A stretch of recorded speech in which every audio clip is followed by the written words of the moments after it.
काम जो आपको पसंद नहीं। ये मुहावरा ब्रायन ट्रेसी ने मार्क ट्वेन के कथन पर बनाया है और ये टाल मटोल मिटाकर फैसले लेने की थकान कम करके उत्पादकता बढ़ाता है। साथ ही ये आपके पूरे दिन के लिए एक जबरदस्त लय बना देता है। आखिर ये बाकी दिन के लिए लय क्यों बनाता है? क्योंकि इसका मतलब है कि आप उस काम को पूरी तरह निपटाकर रास्ते से हटा देते हैं, वो काम जो आपको पसंद नहीं है, जिसे आप उस एक काम को टालते रहते हैं जिसके बारे में आप जानते हैं कि वह करना मुश्किल होगा। पर जब आप एक बार कामयाब होकर उस एक नापसंदीदा काम को आखिरकार पूरा कर लेते हैं जिसे आप वास्तव में करना नहीं चाहते थे, तो इससे आपको बहुत बड़ी राहत और खुशी मिलती है।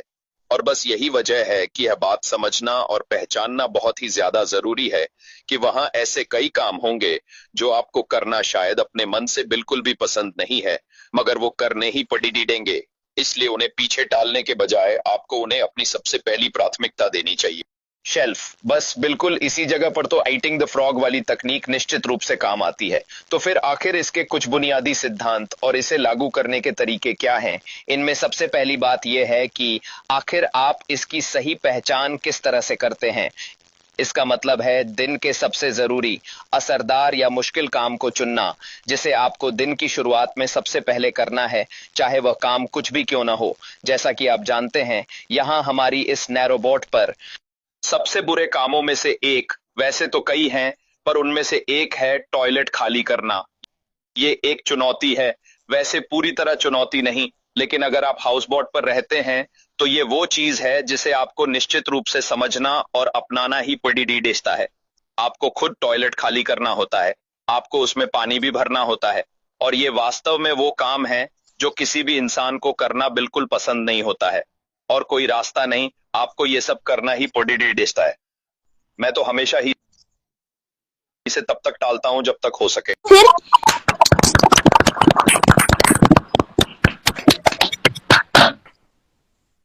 बहुत बहुत धन्यवाद। सच में हम सभी ने सर से हमारे ट्रीटमेंट के बारे में शानदार तरीके से जाना कि न्यूज के नए पॉपअप की असली जीत क्या है। हमने यह भी जाना कि नीरव ने ही चुपचाप पूरी योजना बनाई थी ताकि कोई नई समस्या सिर न उठाए। साथ ही पर्दे के पीछे क्या क्या घटनाएं घट रही थीं, वह भी हमें पता चला। उन्होंने कुछ बातें उजागर की हैं और आगे भी और बातें उजागर करेंगे, इसका वादा भी उन्होंने किया है। असल में पैसे से ज्यादा इंसान और सिद्धांत सीईओ सर के लिए सबसे महत्वपूर्ण है, और यहीं से हम समझ सकते हैं कि क्यों हमारे अनूरवल के लिए शिशु सर के इतने दुश्मन हैं। मतलब ग्रेट सॉल्यूशन कंपनी से जुड़ी खबरें सबके साथ साझा करने का जो परिणाम उन्होंने भुगता है, उसी से आज वे समझ पाए हैं कि केवल चुप्पी ही सफलता ला सकती है, और इसी वजह से वे इतने दिनों तक चुपचाप रहकर सही समय का इंतजार कर रहे थे। जिस तरह दुर्गा पूजा से पहले असुर बधुनी की कहानी सुनकर हम मां की महिमा को याद करते हैं, उसी तरह कंपनी की शुभ शुरुआत से पहले उन्होंने उस अशुभ शक्ति को जड़ से उखाड़ फेंकने की योजना बनाई है, ताकि हमारा ग्रेट यानी हमारा भविष्य और कंपनी का भविष्य सुरक्षित रहे। हमारे सीईओ को हमारा ग्रैंड सैल्यूट। पूरे यूनिक वन कूप की तरफ से मैं एक बार फिर चाहूंगा कि हमारे ग्रेट सीईओ के लिए एक जोरदार तालियों की गूंज हो जाए।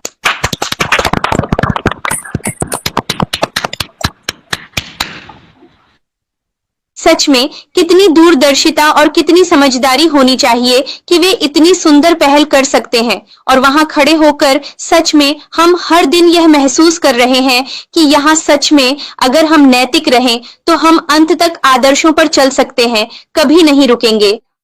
कोड ऑफ कंडक्ट के अनुसार अगर हम हिंसा, अहंकार और लोगों का त्याग नहीं करते तो यह मंच हमारे लिए नहीं है। इसलिए अभी भी बहुत देर नहीं हुई है, हमें खुद को अभी ही बदलना चाहिए। हमें कभी भी दूसरों द्वारा संचालित नहीं होना चाहिए। कहावत है, अपनी बुद्धि से राजा बनना दूसरों की बुद्धि से राजा बनने से बेहतर है। अपनी बुद्धि से फकीर होना भी अच्छा है, इसलिए हमें अपनी समझ और बुद्धि का उपयोग करके सही रास्ते की पहचान करनी चाहिए, और उस सही रास्ते को दिखाने के लिए निश्चित रूप से एक व्यक्ति की आवश्यकता होती है। क्या कहूं, हमें एक शिक्षक मिल चुके हैं और वे हमारे माननीय ट्रीटमेंट के लिए सच में हैं। अगर हम सर की छत्रछाया में रह सकें तो निश्चित ही हम सुरक्षित तरीके से खुद को अपनी कंपनी के साथ आगे ले जा सकेंगे। मैं बार बार धन्यवाद देता हूँ, साथ ही मैं ग्रैंड सैल्यूट भी देता हूँ हमारे माननीय टैकमेंट सर को। सच में सर की इतनी सुंदर जानकारी और उसके ऊपर मेरी इनकी होस्ट मैम की क्या फीलिंग्स हैं, मैं अब वही जानना चाहता हूँ। परमिता मैम, कृपया स्वागत करें। मैम एनसीआर, आपकी फीलिंग्स।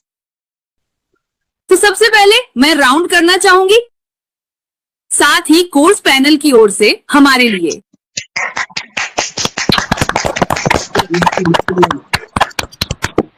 धन्यवाद। धन्यवाद। सबसे पहले इतना सम्मानजनक और मूल्यवान पुरस्कार देने के लिए धन्यवाद। वाह, हे भगवान, मैं सच में हैरान हूं। मैं कल्पना भी नहीं कर सकती कि क्या हो रहा है। वाकई कमाल है। बिल्कुल सही कहा। सच में मेरा दिल ऐसा लगता है जैसे सब कुछ धूप की तरह है। वाकई बहुत उत्साहित महसूस कर रही हूँ। चाचा, जश्न और जानकारी वाकई शानदार है। सचमुच दुनिया के शिखर पर महसूस कर रही हूँ। यह जो जानकारी है वह सचमुच दिमाग को हिला देने वाली है। हाँ, यह सब कुछ हमारे भीतर की दुनिया को खोल देता है और यह बहुत ही अनोखा और टिकाऊ है। हो माय गॉड, मैं तो इस खुशी में डूबी हुई हूँ। वास्तव में मैं पूरी तरह से रोमांचित हूँ। तो अंत में मैं बस इतना कहना चाहूंगी कि हार मत मानो। तुम सच में पागल कर देते हो। सच में मैं हर बार बहुत ज्यादा परेशान हो जाती हूँ, हर बार जब तुम वही बात बार बार दोहराते हो। कृपया अपने काम से काम रखो। फिर से कह रही हूँ, सच में मुझे कोई फर्क नहीं पड़ता कि बाहर क्या हो रहा है। मुझे नहीं लगता कि असल में आप लोग इंसान हैं। सच में मुझे ऐसा नहीं लगता। विडंबना है, मुझे भी नहीं लगता।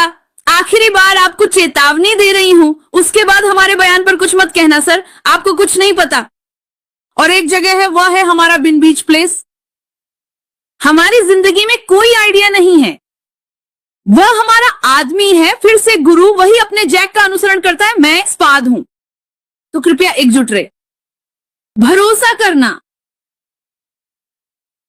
और फिर भी ओवर टू मैम। धन्यवाद, बहुत बहुत धन्यवाद मैम। आज का अनोखा काम, हम सबको तुम पर गर्व है। हम सभी माताएं गर्वित हैं, खासकर मैं। मुझे गर्व है कि तुम मेरी होस्टिंग पार्टनर हो। धन्यवाद मैम, बहुत बहुत धन्यवाद। आप आगे बढ़ेंगी, ऐसा समर्थन हमेशा मिलता रहे। धन्यवाद, बहुत बहुत धन्यवाद।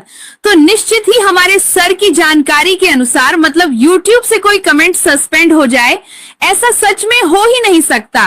तो इस समय मैं निश्चित ही इन कमेंट्स पर आ जाऊंगी। हमारे बीच उपस्थित सम्मानित उत्तम सर ने लिखा है, हम आपकी अनमोल बातें सुनने के लिए सर पूरी रात इंतजार कर सकते हैं। यह तो सर बहुत ही छोटी बात है।